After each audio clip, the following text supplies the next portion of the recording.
Welcome back to another episode of The Exit Interview, a podcast for Black educators with your host, me, Dr. Asia. Folks, we've been back to back with some amazing episodes. Today's going to be no different, but I hope you all are signed in to make sure you're getting all of our newsletters, all of our updates. We're doing some great things. Today's no different. Kwame's coming from, remind me, Kwame, where are you recording from? I am recording from Freetown, Sierra Leone. Yeah, folks, it's a long way from Denver, Colorado, where I Very long am way. hosting a little bit, just not walking distance. And so Kwame and I have connected via LinkedIn. I've seen his work definitely a lot on LinkedIn. He's out in community talking to folks and doing his own work, which he'll probably talk to us about later. But we're going to just jump right in. First of all, thank you for coming on the show. Yeah, thank you for having me. It's an honor to be here. Yeah. So start us off. You were an educator or you wouldn't have been on the show. What made you decide that education was for you? Honestly, education was not something that I was looking at as a career aspiration.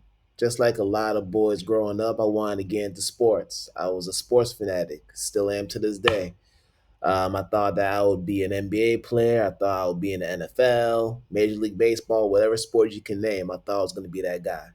And then once you get to high school and you realize that your metrics just don't match up and you're not going to make that dream, then you have to pivot to something else. So for me, when I went to college, I actually ended up being a math major. So that's what I studied during my undergrad at Temple University in Philadelphia.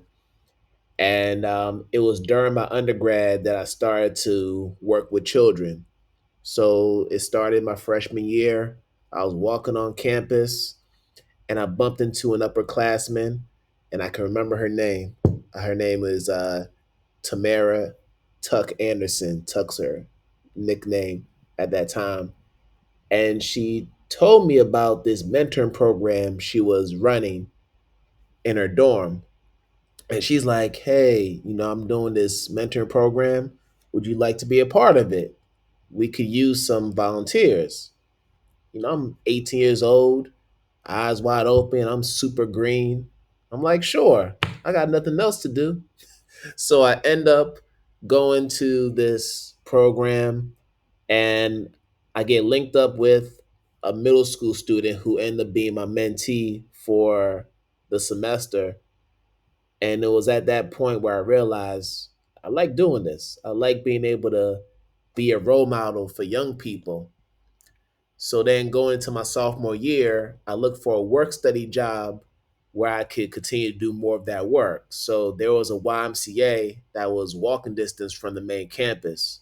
So I started to go there and devote my time to helping kids out there for that school program. And I was helping them with homework, I was leading activities, and I would just do this a couple days out the week after my classes were done, and it was cool. Got a little bit of pocket money to get pizza, do whatever Of course, of all course. college students do, and then ultimately that went from doing that a few days a week to now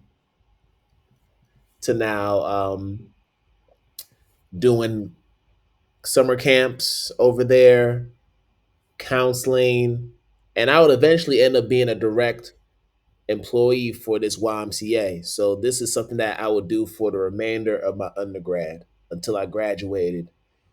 And then finally, I came to a crossroads. I'm thinking to myself, what career path am I going to take with a Wait math? a minute. Hold on. You did all this volunteering. You did all this work with kids, and you you still had to ask yourself the question, "What is it that I want to do?" And Wait, I'm that's getting fair, there. right? I'm getting Okay, there. because I'm getting there. I wrote down Tamara Tucker Anderson's Tux Anderson's name and say like, "Hey, she started this seed off. I want to know where this goes." No, she definitely did. Now, at the time, I didn't think that teaching was going to be the thing that I would do. But I knew by the time I graduated that I would be doing something that was going to involve working with kids. I knew that because I Mm-hmm. knew I loved it that much. but I also knew that I loved math as well. So then I thought, okay, I got a math degree. I love working with kids. How can we bring those worlds together? So that's how becoming a math teacher became the thing to do. So at that point, I knew that I was going to be a teacher. So I decided to do this program called Education Works, which is kind of like the equivalent, it's like the school based equivalent to City Year.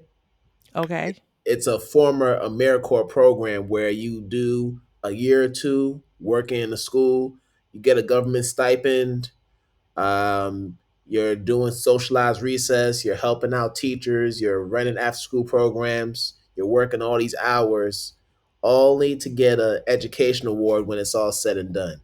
The education award actually helped to fund my first year of grad school. So I would end up going to Okay. grad school to get my master's, but also to get my initial teacher certification in Pennsylvania. So that's around 2007, 2008 ish. So I end up doing that program and would graduate from there. And then I started teaching in Let me Philadelphia. hold on, let me ask you a quick question. Sure. So, you started off as a well, you started off with dreams of being an athlete, but then became a math major. When you think about this journey and you're talking to your family, maybe your friends, and you're saying, I'm going to major in math, and then all of a sudden, like, I'm going to become a teacher. What was that conversation like? Were people super supportive of you, kind of shocked?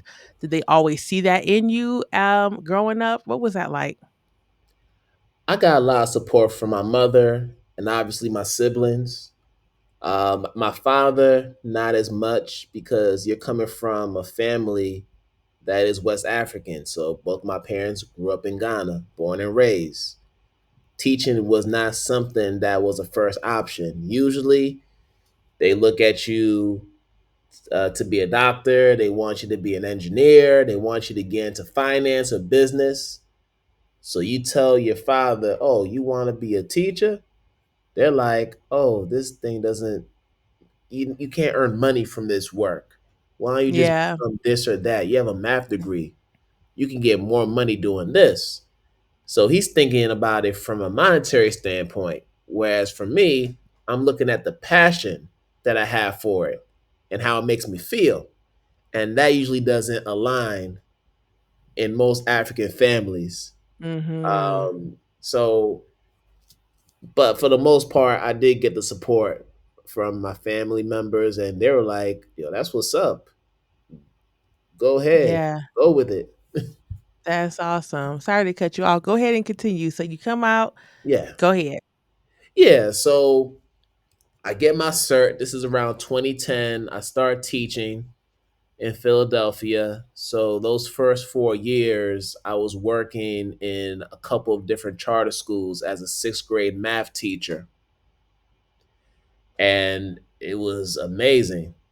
I actually have a story about my first year, and this is something that I think about all the time. So with the first year, I had done 2 years in this school as a teaching assistant, had worked my way up, earned the respect of my colleagues, and I finally get my chance to teach. And what was interesting about this year was that I had gone that whole year without getting an observation or an evaluation. Now, typically, now for those who are listening and who have never been in a classroom, you get a few observations and evaluations throughout the course of the year to track your progress, your performance, how you're doing.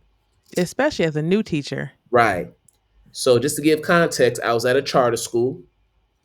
So there had been a quite a bit of turnover during the 3 years I was there.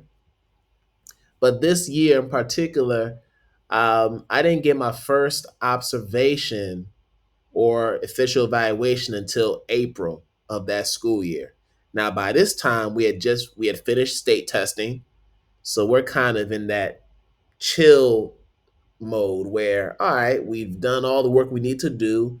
Now we can just roll into the sunset. We can relax a little bit. Pressure's down. Now I have a board member come into my classroom. She's a retired principal, had never been in my classroom before, doesn't even know my name, doesn't even know my students. She conducts my observation. Wow. Was there for 30 minutes, sitting in the back, watching me do my lesson with the kids. She's taking low inference notes. She leaves the room. Don't hear anything about her. Now, April, I end up getting a contract to come back and teach for another year. So, contract renewal. So, I'm thinking I'm good. Had a great first year. Everything is good. Fast forward to June. School year ends. I'm feeling good. All right. First year, all done. I made it. I go back to my home state of Connecticut to see family. And I would say about a week into that trip, I get a call from the principal saying that he needed to see me in his office. Am I able to come back a little early to see him? It could because it's urgent. So my trip Oh, gets wow. short with my family. I go to the school. I see the principal. I get into the room, and as soon as I sit down, he pushes the pink slip towards me. Oh, wow. And he had this guilty look like, man, Kwame, I'm sorry, but we're going to have to rescind your contract. And I'm just in shock. I'm like, the heck? What's going on? Like, just 2 months ago, you're singing my praises. Matter of fact, all year, all people can say was, man, Kwame's doing a great job. I was leading school wide events. I was doing math carnivals that involved the entire school. I had done a whole silent hallways policy to help create better behavior in the hallways. These were things that I did in year one. So I was Yeah, yeah. contributing beyond my sixth grade class and getting recognized for it. So to go from that to now I'm being let go because of test scores,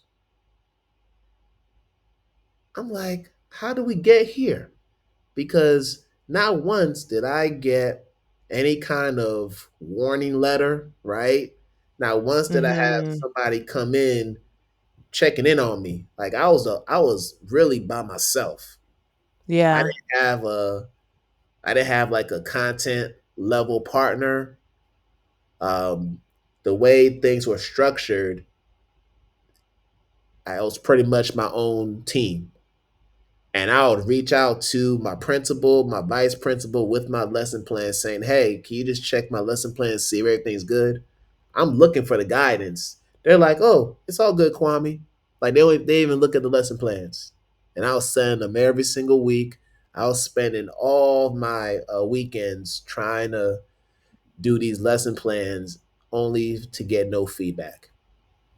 I think it's interesting that you talk about there's a lot of there's a lot of things we could talk about in this It's a lot. conversation. Yeah, the first is like obviously people come into your classroom at the last minute, school board folks, and critiquing your work, not knowing you, having no relationship with you, or probably the students either. Then we're talking about there are I never experienced this, but I know that people experience turning in lesson plans every week, and thinking they're going to be reviewed. So being very cautious to make sure that they look good, and especially in your first couple years, and to know that you're saying that obviously they weren't looked at because if somebody saw something was wrong, they would have come in, and you're thinking everything is good. This next thing I want to talk about is this the ambiguous principal email. That I know that there are so many of us in education who hate to see that ambiguous Friday afternoon on vacation email that does not help us in any way, shape, or form feel good about that conversation. It doesn't tell us why. Can you come in and chat when on Monday and things like that. And I wonder about is it something where they don't want to put in the email something that HR could possibly get them in trouble for?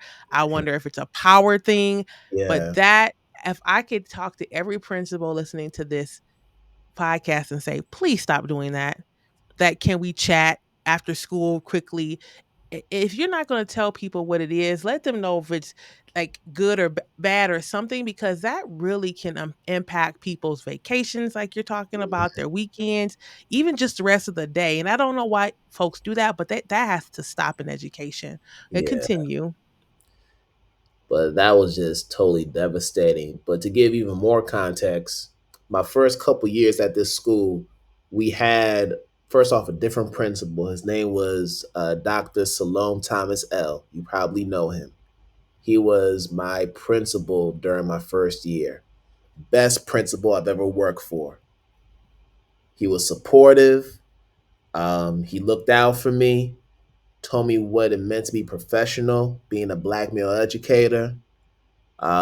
Really gave that me that confidence. And he was the one who said, "Listen, Kwame, if you just take these steps and you are starring your role as a fellow, you're going to be in that teacher seat within 3 years." He told me that he guaranteed that to me, and I really took heed to his advice. Like I was the first one there, last one gone. I was put in 45, 50 plus hour weeks because I wanted to show how dedicated I was. And that was the kind of mindset I carried throughout my time there. So getting into that third year, first year as a lead teacher, I'm thinking, okay, I'm doing the work. Like I'm doing it. Mhm. I'm doing it. So to go from that kind of support system where you had a principal like that, you also had an instructional coach, an assistant principal who would come to your class every week to do grade level meetings or PLCs, right? Mhm. It Yes. was very structured. Like they really made sure they held you accountable. So to go from that structure to not having that at all in year three, I'm like, okay, what do I do? Now, thankfully, I had some colleagues who would reach out and extend a helping hand, but they got their own workload they have to deal with. So there Yes. was only so much they could do in the time that they had that was free. So I was really a fish just trying to stay afloat in water. It really felt like that. Yeah, that has to be really tough, and I find it interesting. Sounds like you and I were starting our teaching career around the same time, that those 2000s. Yeah. Um, you ended up it sounds like you ended up not being at that school anymore, hmm but that wasn't your last year teaching, so what was your career path after that? So after that first year, I ended up being let go. So I spent the entire summer applying to different schools, scrambling to get a job because now I'm living as a bachelor. I got rent to pay in my apartment. I didn't have any backup plan, so I had to get that new job. So I was going to um, different interviews in 90 plus degree weather on hot summer days in Philly, Mm, and it was not fun. humid, Humid. humid. What? Yes. Humid. So I eventually got a job at an African Center school, which I ended up staying for I think 3 years before moving to Boston. And those were 3 really good years over there.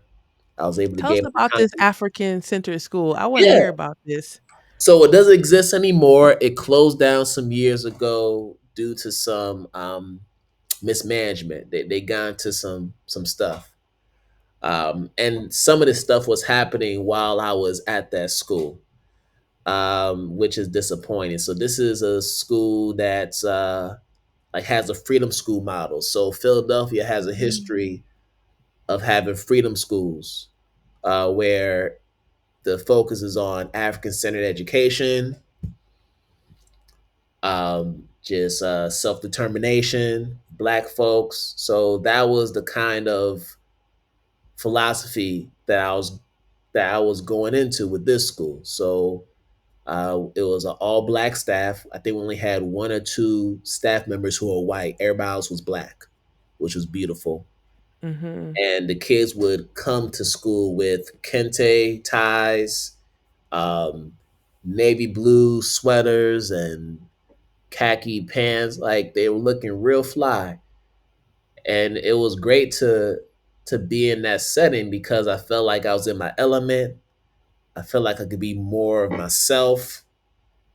Coming from parents who are directly from the continent, it Mhm. just felt like a good fit for me. And like I was really able to learn how to be a teacher during those times. And I think having the first year that I had at the previous school really helped me to navigate those next 3 years because I learned that listen, you can't trust nobody. You can't just feel like you're safe. You're Mm. expendable. You could be let go at any moment. So it Mhm. really got me focused on making sure that my documentation was straight, making sure that I'm crossing my T's and dotting my I's when it comes to that type of stuff. And I was just doing what I need to do. So I really started to pay more attention to the politics. And I was able to see how that had an impact on the school culture and other aspects of the school. I feel like it's unfortunate that you had to. I mean, we all need to make sure that we dot our I's and cross our T's, right? That's totally fair and it makes sense to Yeah. protect yourself and whatever. But the fact that you had to come from this place of harm to have that experience versus someone saying as a mentor to you, like, hey, make sure you do this, that, that, you had to experience being fired from your job and learn that hard lesson and trudge through the summer in Philly in a tie and a suit to interview, then to come to this school to say like, oh, I need to make sure that I protect myself.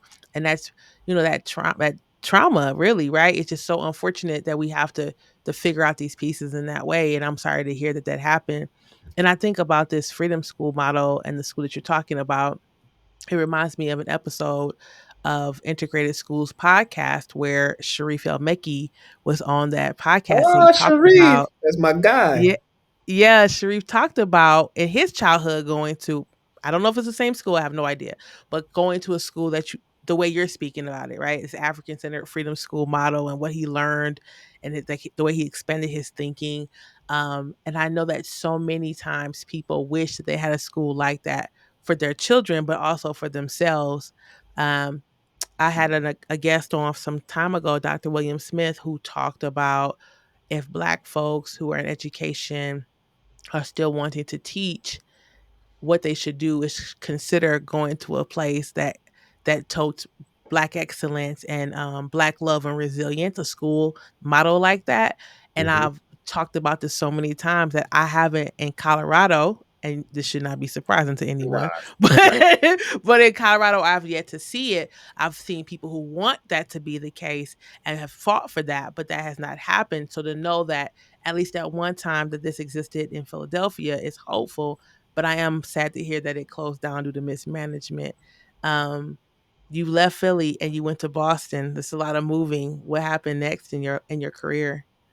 yeah. So the move from Philly to Boston happened because my girlfriend at the time, now my wife, um, she wanted to be closer to home. I'd been in Philly for the greater part of 14 years at that point, and I wanted to marry this woman. So I said, all right, let's do it. Um, so we ended up going to Boston in 2014, and we moved into her childhood home where her parents, my in laws, still live. And we ended up spending that year there while also planning a wedding and saving for our house. Oh, wow. So we did that simultaneously during that year. And I'm in a school district. So this is my first time working in a school district. Up until that point, I'd only been working in charter schools. So Mhm. now I'm starting to learn the difference between being in a district that's unionized versus being in charter schools where you don't have that safety valve. You're pretty much Yeah. vulnerable to any type of termination. So now I'm coming to a space where, oh, they already have a scope of sequence ready for me. They have textbooks, they have resources. Mm. Prior to coming here, I had to create my own scope of sequence during the summer. I had to do my research and make sure that I was prepared with my curriculum before that next September because there wasn't a school-wide plan when it came to what I was teaching in math. So I had to create that every year. So to be now in a position where they already had that scripted, it was foreign territory for me because I'm someone that likes to be innovative. I like to um, use complementary materials. I like to supplement. I'm a supplementer. That's just who I am. That's how I've been. Mhm. So to be in a space where you're creating your own worksheets, you have archives of projects and things that you've done that you can repurpose for this new class, it looks foreign to people. I can even tell you a story of when during that first year where we're supposed to be preparing for this benchmark assessment, and my math coach at the time was doing some observations, and she noticed that I was barely using the textbook that the district had spent a gazillion dollars for us to use. I was Of barely course, a using it, gazillion dollars. Yes. but I was still following the scope of sequence with some minor adjustments here and there, right? And we were making great progress. So tell me why this woman snitches on me to the principal behind my back, and I get called to the principal's office, and principal's telling me, "Listen, this is what your math coach said. Um, she's worried because you're not using the textbook, so she's not sure if you're even following the plans." And I'm showing all my lesson plans, like I'm an open book. I'm showing everything, letting her know that everything is good. She's like, "All right." So the assessment comes. Kids take the assessment. We get the results back. All the kids have grown. So now the same math coach wants to give me five, give me a high five. And in my head, I'm cursing her out. I'm Yeah. just like, I'm effing and doing all this stuff. I'm like, yeah, now you're gonna leave me alone. Now you can leave me alone. She left me Mhm. alone. She actually ended up getting fired from that position after that year. So at least I knew, all right, she wasn't even good at a job anyway. But yeah, during that time, and I'll fast forward to the juicy part. This is the part that people need to hear. So I was in this school for 5 years. I'm at year 5 now. Matter of fact, those first 3 years, I'm working to become a permanent teacher in the district. So the first 3 years are probationary years, meaning you can get terminated at any point during those 3 years if you're not getting satisfactory evaluations, if you end up committing any infractions, you're pretty much at the mercy of the district. But once you get past that third year, you're safe. It's like you're tenured, basically. It Mhm. becomes harder for them to get rid of you. So during these 3 years, I'm just observing what's going on. I'm seeing a lot of injustice happening. I'm seeing a disproportionate amount of black and brown kids getting suspended, getting kicked out of class. I'm also seeing the different ways in which certain teachers are being treated compared to others. So I'm noticing little things, and it's adding to my frustration because I'm like, hold up, I'm sitting here, I'm busting my behind, And yet I'm being held accountable for all these things, but like I'm showing up every day. I'm not missing days at work. You got people who are purposely coming to work late and they're not being held to the same standard. So I have this saying that I have this saying which goes like this: the competent overcompensate for the incompetent. So basically, oh, if you a dope teacher, if you're a teacher that stands on business and you always doing the job, if you're a strong teacher, you're expected to do more because you're strong. You're expected to be on this committee. You're expected to do these extracurricular activities with kids because you're just that good of a teacher. You're committed. So what ends up happening is people see that you're committed and they start to exploit that zeal. Which, Yeah, it's interesting that you're talking about this because this is another thing that Dr. Smith talked about on his episode, which is, we'll just keep going and keep going and keep going. And when he talked about how to support yourself from experiencing racial battle fatigue, how to take a break, he talked about taking care of self.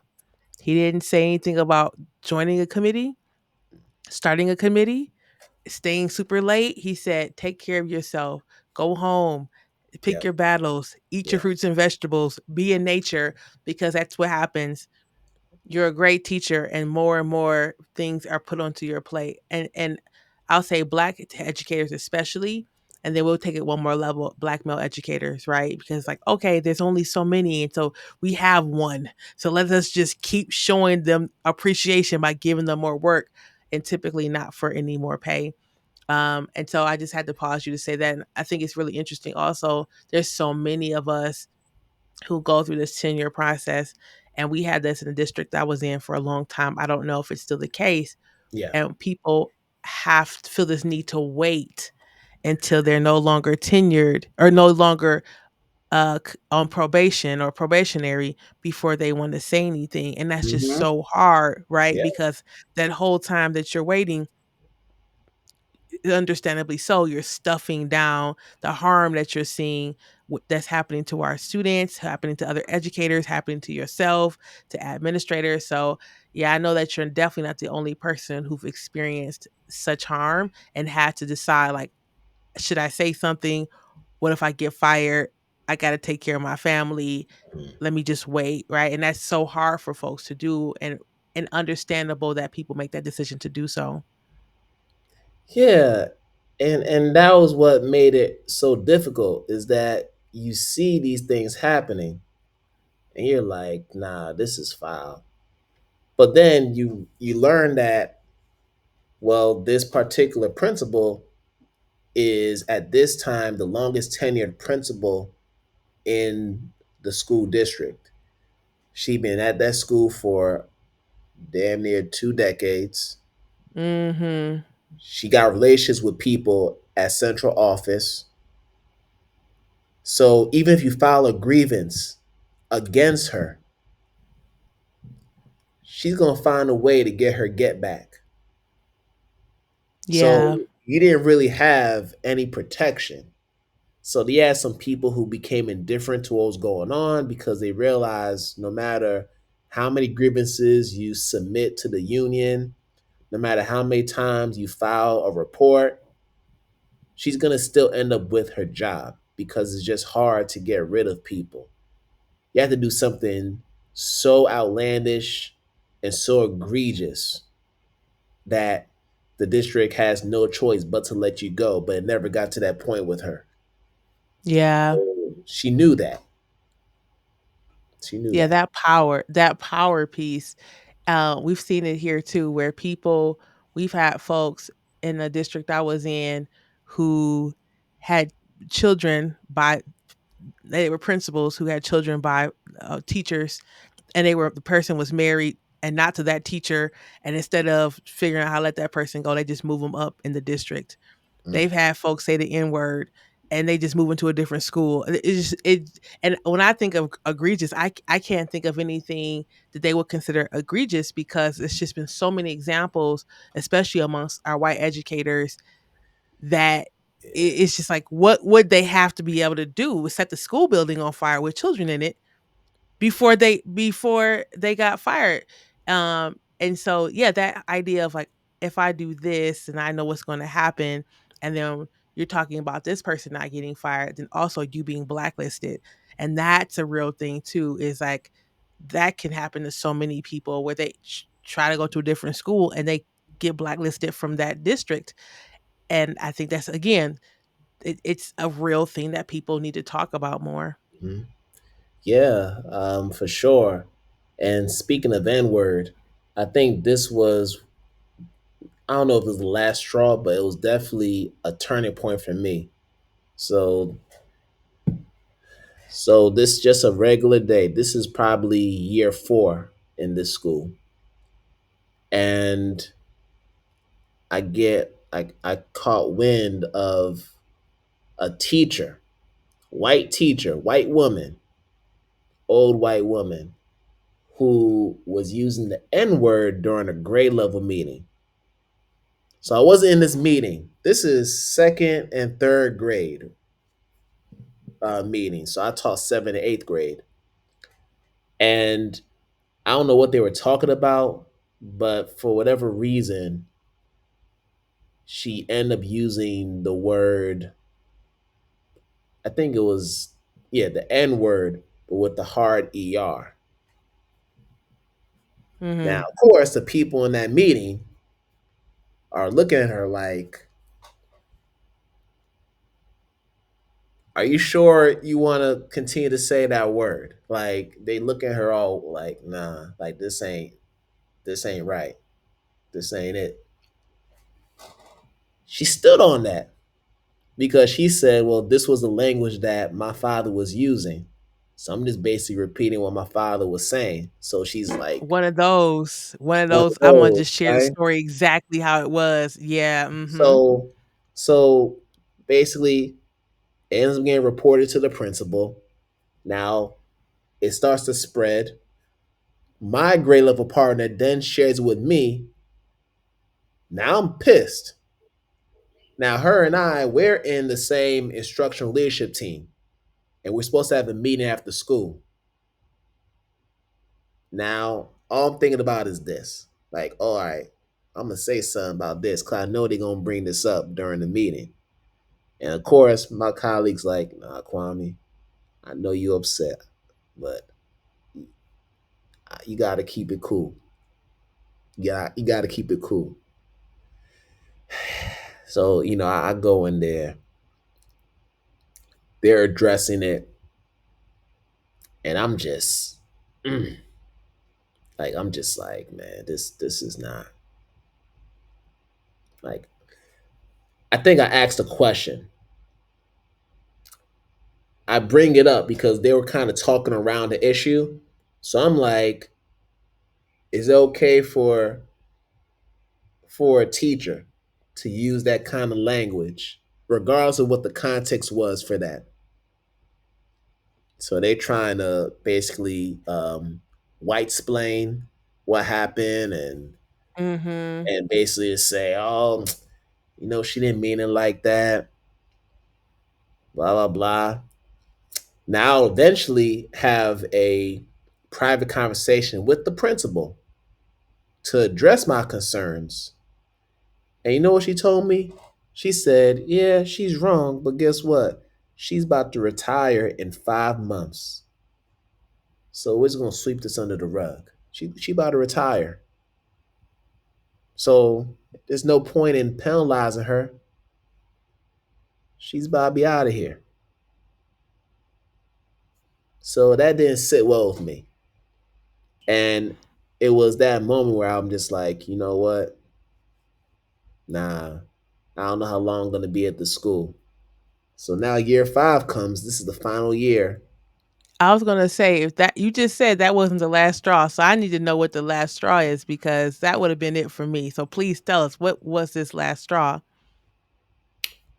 The last straw happened. Oh, this story. I've never shared this story before, so this is a first. So this is midway through that final year, and one of my students' parents reaches out to me. Now, this is a parent whose children I've taught over the years. So I've taught, a son and then now the daughter.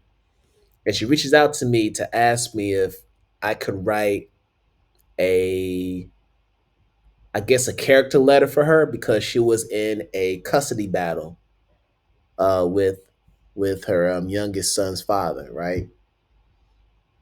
And I'm thinking to myself, well, this is a parent I know. I've taught two of her children.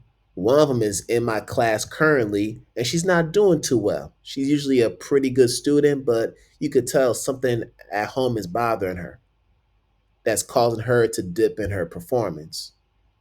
So, of course, I'm thinking I'm being a good teacher. I said, all right, I'll write the letter.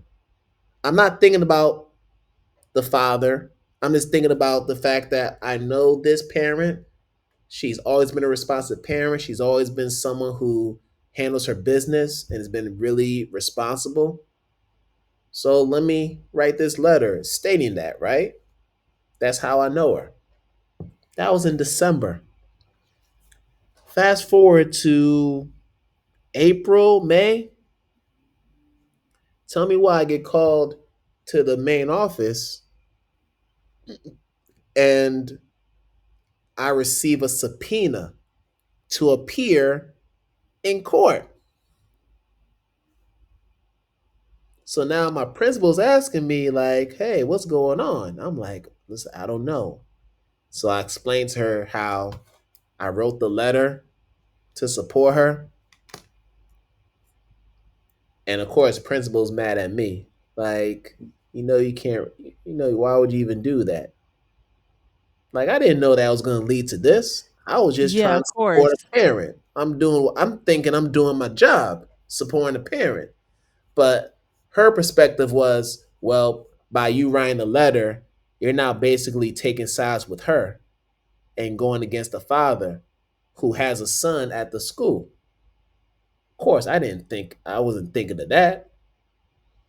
But anyway, so I tell my principal, listen, I don't want to go to court. I have no reason to go to court. I just wanted to write the statement and just leave it at that. Let them handle their business. But the lawyer kept on calling the school saying I had to appear. If I don't appear, I end up getting in trouble, blah blah blah. So eventually my principal says you should go to the hearing. I didn't even want to go. Now keep in mind, I don't have any more personal days or sick days. This is like end of year. Mm. So if I end up taking any time off from this point on, I lose pay. So this is the principal who told me you should just go to the trial. We'll find coverage, do whatever. I said, okay. So I take a half day. I go all the way to the courthouse. I get there. I see the lawyer and my student's parent, the mom, right? The lawyer's giving me a look like, why is he here? Same look I'm getting from the mother. Why is he here? So now I have the mother saying, oh, well, we're surprised to see you. And I'm thinking to myself, why y'all surprised? I got a subpoena. Your lawyer kept on heading up the school talking about I need to be here, so I'm here. So then the lawyer says, I am so sorry.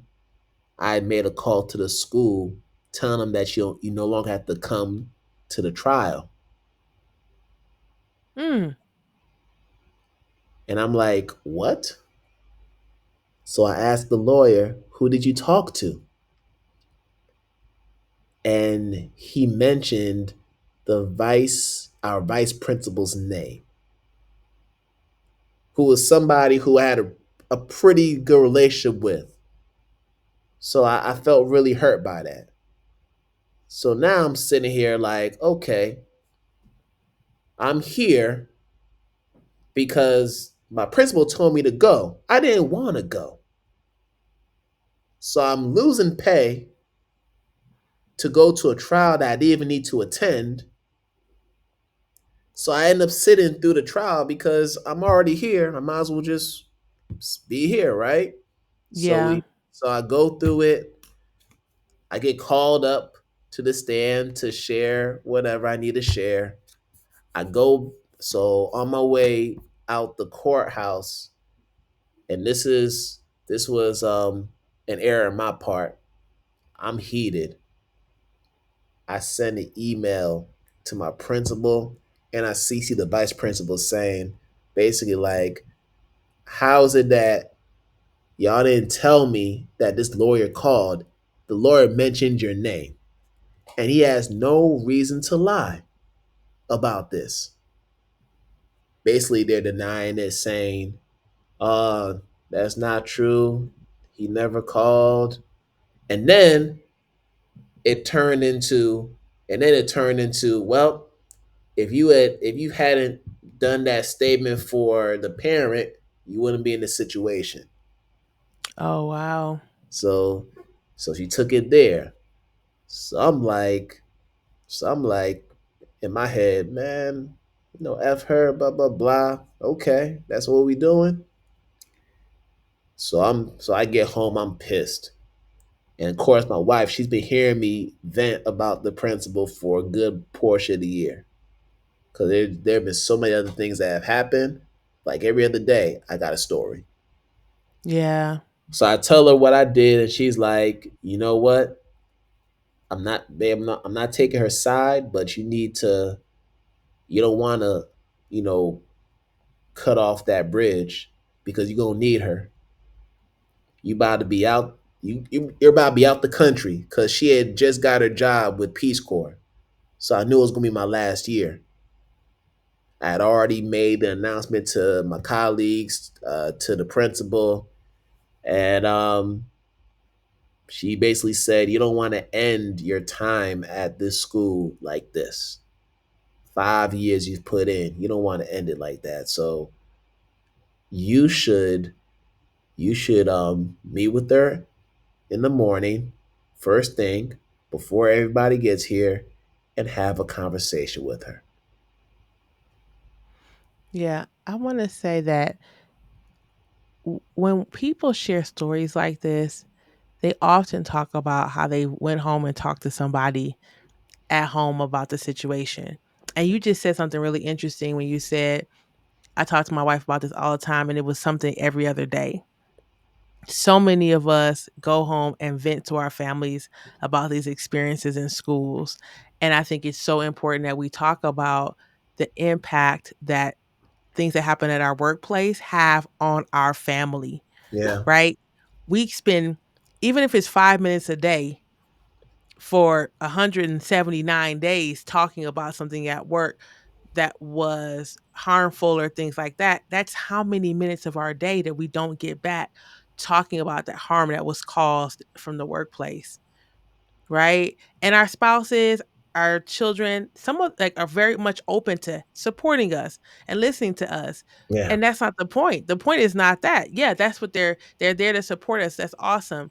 It is that we have to be dealing with this constantly, where yes, instead of talking about other things, watching a sports game, taking a nap, walking your cat, whatever, we're talking about the trauma that we experience in the workplace. And I feel like that has to be also talked about more, of like how many minutes we spend trying to metabolize all the racism or sexism, homophobia, whatever that happens in the workplace yeah, with people who aren't even there with us, right? And yeah, then, of course, if your wife is experiencing something similar in her workplace, I don't know if she was or not, we're spending that time talking about these things.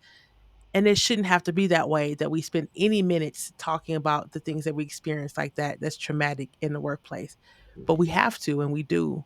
So I just wanted to acknowledge that. And I want to thank your wife for listening and giving counsel, right? Because that's important that we have people to talk to, but it's still heavy. Yeah, it's heavy. Cause I felt like how you taking her side? But then she told me, listen, I am a supervisor at my job, and I know how it feels when you have your employees sending you emails, nasty emails, without even coming to you directly Mhm. to address the issue. Mhm. Like, yeah, she may be wrong here, but guess what? Have you ever had a conversation with her face to face to really tell her how you feel or to address Mhm. these issues? And I'm like, I didn't.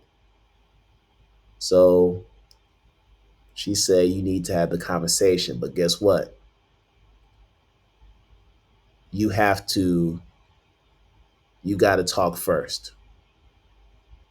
Get, just get it all out. Tell her how you feel. Empty out the barrel. And then once you share your piece uninterrupted, you do the same for her. Let her share her perspective to get a sense of how she feels about you and how she feels about what's going on. So I did that. Had a, we were able to have a good conversation. I was able to share my frustrations and how I felt disrespected, how I felt like I wasn't being respected for what I was doing. And during that conversation, she used the word, she said, "You're the most incompetent teacher." And I'm thinking to myself, how am I the most incompetent? No, she didn't use incompetent, she used insubordinate. And I'm thinking to myself, I know what insubordinate means. How could I be insubordinate when I come to school every day? Whenever you ask us to complete any task, even the tasks that don't make any sense, I complete them for you. You know my lessons. I submit those lesson plans every single week. You know how I do. You never have to worry about me in the classroom. And she's like, "You're right, Kwame. You're a really good teacher." But she doesn't like it when you have teachers who confront her. She doesn't like that. When you're someone that has that kind of personality, and I honestly don't think I have that personality. It was something that I had to develop out of necessity. I like to think I'm more non-confrontational. But when you are frustrated like I was, you realize, all right, I gotta say something because this is not Yeah. going in the right direction. So she got off what she needed to get off. I shared my piece. We both cried. We hugged it out, and we're able to finish the rest of the year peacefully. But I could tell you this: I look back at those 5 years, and I realized, you know what? I expected people to care about this work just as much as I do. And a lot of my frustration stemmed from the fact that, yeah, people who really just didn't care. I don't know if I could curse on this show. I can, okay. Yeah, some people who they just ain't give a shit about this work. And Mhm. I feel like I'm out here busting my ass, investing time into the school. I'm organizing middle school dances. I'm taking kids to the movie theater on the weekends.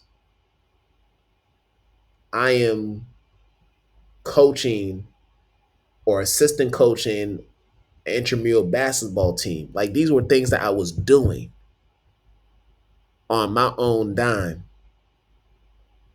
Didn't get any extra money for it. Didn't care to get any extra money for it, but I did that. In addition to being an instructional leadership team member, in addition to being on all these other committees. So when you hear someone saying that you're insubordinate, I'm like, how? All I Mhm. do is show up for you. All I do is show up. I'm the first one in the building, sometimes the last one to leave.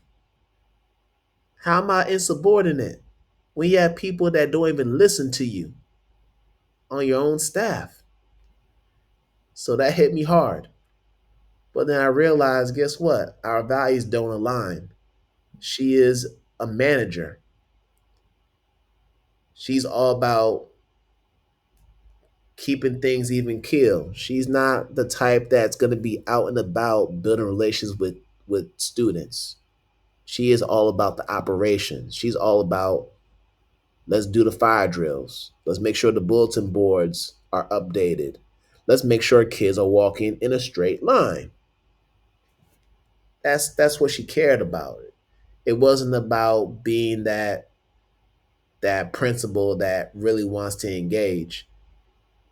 And I know this for a fact because I had one student come up to me, a couple, come up to me and say, Mr. Sarfo-Mensa, Miss So and so has been the principal this whole time I've been here. I've been here for 9 years.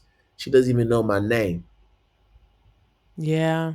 I've been here for 9 years, 10 actually. She doesn't know my name. When you have a student tell you that, and you share that with the principal in confidence, and she goes and says, "Oh, so are you plotting these kids against me?" I'm like, "No, I'm just sharing what they're telling me. I'm just the messenger." Now, if you want to talk to them, you can go ahead and talk to them and let them share what they need to share. But I'm not putting any messages into their mind. So, as you can see, over the course of the time, the trust was out the window. Yeah, sounds like it. I'm not trusting her. She's not trusting me. And there were things that I did that I will admit, in retrospect, I probably could have handled some of those situations differently. But in terms of the sentiment, in terms of why it happened, I stand by that. And I knew that it was going to be my last year there. And it turned out to be the case because once my wife got the job with Peace Corps, I knew I was going to be out the country. So this is um, July 2019. I'm out the Yeah. country. June 30th of that year was the last time I was in the classroom as a K-12 teacher. Haven't been in that capacity since then. Yeah, and that first of all, that's a heck of a story. Um to go from you were basically in three different settings, right? This charter school that um was sound like even before the school you're talking about that was like freedom school centered wasn't a good space. Then a freedom school, and then coming to Boston or going to Boston and being there for those 5 years and collecting all of these stories, right? And Yeah, impacting students and being in this space, and then also experiencing some harm. And it sounds like you're saying maybe even possibly harming other people or at least hurting the feelings of other people in the interim. And I love that you said that. Like looking back on some of these situations, I could have thought about it differently. I could have yeah, done it differently, which is a good thing to do, for right? sure. So thinking about it, like you said, you're in a different country now, and but there's the question still remains. Thinking about your time as an educator, what do you think that school districts, charter schools, unions can do to keep Black educators, and I'm talking teachers, school psychologists, paraprofessionals, what do you think they could do to keep Black folks employed in schools? I think for one, you need to incentivize them. And honestly, you should incentivize any teacher who decides to do this work because it's hard. But in the case of Black teachers, knowing that there is still a dire need for them in the space, particularly Black male teachers, I feel like school districts need to do more in terms of providing pathways for them to achieve professional mobility. Meaning, if I have aspirations of becoming a principal, if I have aspirations of becoming an instructional coach, or maybe even a high district level official, I want to know that that's a reality. I want to know that there is a path for me to do that. I don't want to be stuck as a dean because I know how to manage different students and keep them in check. I don't want to be stuck in the classroom and not have the opportunity to take on a leadership position because my principal's afraid to lose me because I'm the strongest teacher on the staff. Mhm. You know, black educators need to feel like they have the ability to move up professionally. And I think also you need to believe your black teachers. You need to believe your black teachers. Believe them. When they share stories of racial trauma, when they share stories of harm, acknowledge the stories. Don't make excuses for the people who are committing the harm. Acknowledge the stories. That's a big thing for me. I can't tell you how many times I've heard friends of mine share similar stories to the one I'm sharing with you, only for someone like a principal to just brush it off or to get even more irate at them for sharing the story. Yeah. You know what? When you talked about the story about the N word and the teacher and the way that the principal responded, the first thing I thought about was racial gaslighting, right? The racial gaslighting sounds like they'll be retired at the end of this year. It sounds like, well, they have a black son. It sounds like, well, if you wouldn't have done this, then she wouldn't have said that, right? And it or the defensiveness. There's so many examples of racial gaslighting that you've talked about today that we didn't have time to get into. But yeah, this whole idea of like it coming back to us, like, well, it's your fault. You should have done this, or dismissing, all of that counts. And I don't think that enough Black folks or folks of color, period, have that language and know what racial gaslighting is and what it looks like. Because if they did have that and they were using that and they were thinking about how to push up against what they're being told using this language of racial gaslighting, I think that they would, many folks who feel powerless would feel like they have more power just simply having language for their experience. Exactly. Yeah. Exactly. Yeah. Do you have a Black teacher that you want to shout out on our show today? You know what? I'm going to switch it up. Yes. I usually Okay. say the same black teacher every time, but I'm going to shout out my guy. His name is Nate Durant. He is now the head of school at a charter school in Delaware. Okay. Nate and I came up together at that first school I mentioned. We were both teaching fellows. And Nate was somebody who was always super positive, always motivated. I didn't foresee him becoming an administrator, but you knew that he was going to be a winner somehow in life. So to see him evolve from where we started to become a TED speaker, to end up getting a master's degree, working his way up the ranks from a science teacher to eventually becoming a head of school. I didn't see that type of trajectory. I knew he was going to be a teacher, but to see him doing the work that he's doing is just inspiring. And it lets me know that, yeah, like we come from the same cloth. And you always want to see people who you came into the game with win. And he's one of those guys who is winning in a big way. So shout out to Nate. That's awesome. And I'll be sure to tag him when we put this out there on LinkedIn and Yeah. Instagram. So hopefully he can hear it. The next question is, what are you doing? So you're in Sierra Leone. You're not teaching anymore. What are you up to? Because you're a long way from the US. Yeah.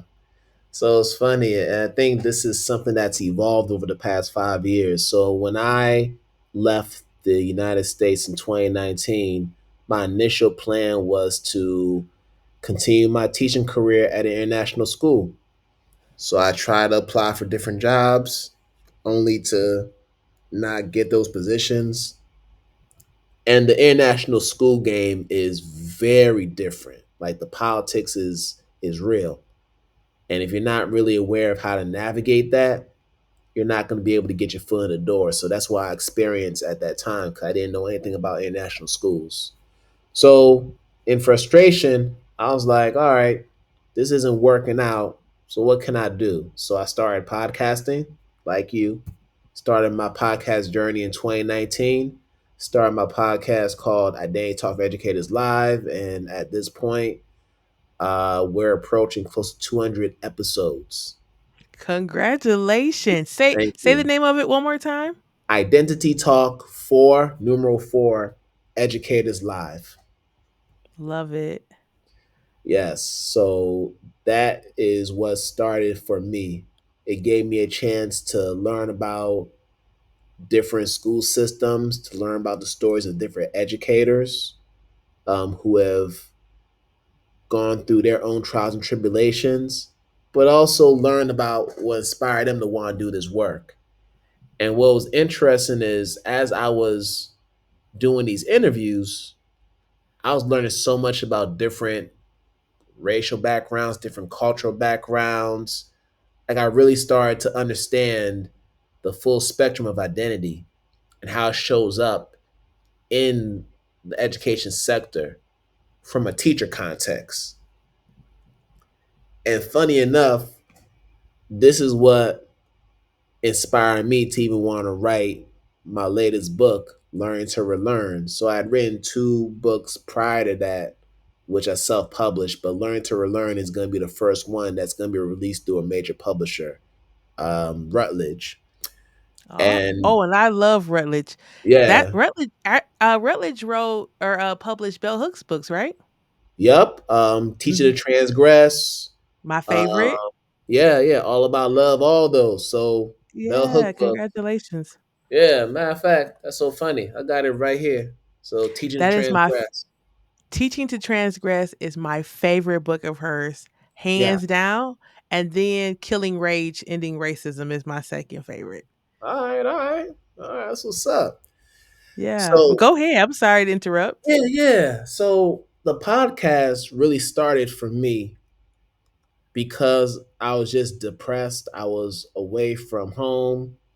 First time out the classroom in 15 years. First time not starting a school year with a new class. So everything was different. I was in Mhm. foreign territory and I needed to find a way to make use of my time. And I don't know how to sit still. I have to be doing something. So the podcasting happened, and then eventually I realized, you know what? Podcasting is a great networking tool. So with each guest, I was able to build a relationship with that guest and tell them a little bit about my story. So then that guest would then connect me with other guests. And then as time went on, I started to build a whole network of international educators who I still connect with to this day. And I've been able to do virtual conferences where I've had these same past guests be presenters. I've had these same guests recommend me to consult and do workshops at different schools. And funny enough, a huge reason why I was able to get my publishing deal, this most recent one, was because people saw the podcast and they were like, "Oh, you could write a book about what you're doing. You could write a book that connects these stories that you're sharing with people." And here's the dope part. is this podcast. It was this podcast that I did where I was able to sit, well, not sit on a panel, moderate a panel that had Zaretta Hammond. Come on. Nice. Like the same woman whose book I was reading back in my last school.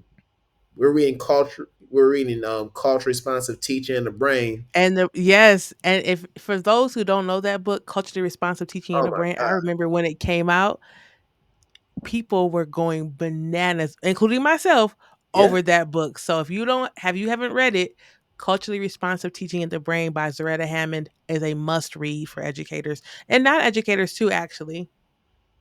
Yeah, not just educators. Like even if you're a non-educator, you could benefit from reading the book. But to meet Zaretta Hammond, to be able to interview Goli Muhammad, which then led to me meeting Yolanda Celia Ruiz, Dr. Yolanda Celia Ruiz, who wrote the foreword for the book.